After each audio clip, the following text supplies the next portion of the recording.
Ay, FLM, I just saved 100k. Any financial advice? Ba, advice ko sa'yo, financial advice, bili mo ng kotse, bili mo ng kung anong gusto mo. Sa'yo yan, nakapag-save ka pala, di save mo na lang. Ngayon, kung gusto mo ng negosyo, di magtinda ka kwek-kwek, bili ka isda, banye-banyera, benta mo para dumami.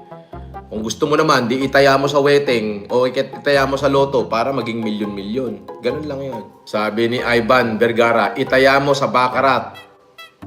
Time is 2 yan. O, i-2 hits mo, time is 4. I-3 hits mo, time is 8.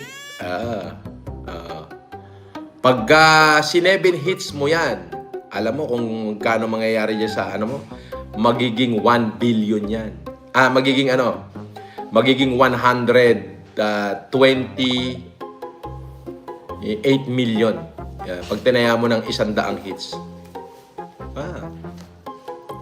Mag 200, mag 400, mag 800, mag 1.2, 2.4, mag 2.4, tapos mag 4.8, hindi pala, 400, 800, 1.6, 3.2, 6.4, mag 6.4.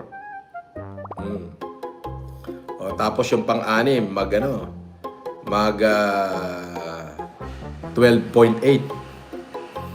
Magiging 25 point something million yan. Yung 100,000 mo, 7 hits. Walang ayawan.